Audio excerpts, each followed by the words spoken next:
Hey everyone, Mike and Lorie here from Young at Heart Adventures. We're getting ready to hit the road soon for more RV travel, but with spring in full bloom, we didn't want to miss this beautiful day.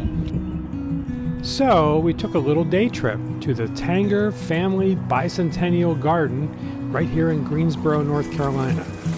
It was the perfect spot to enjoy the season. Flowering trees, buzzing bees, butterflies, and waterfalls, and a whole lot of green.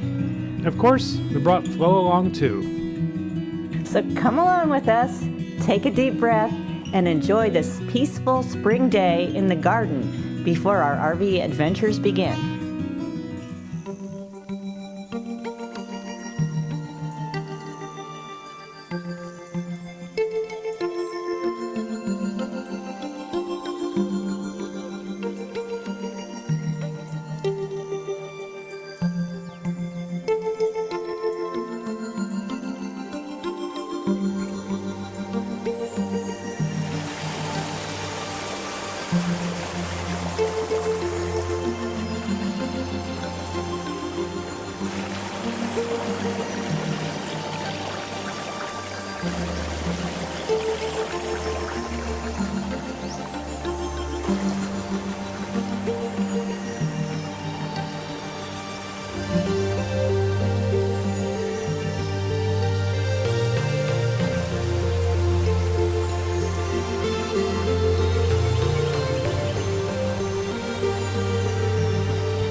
We hope you enjoyed hanging out with us today on this beautiful spring day and look forward to this year's adventures. We hope you will join us on our next video.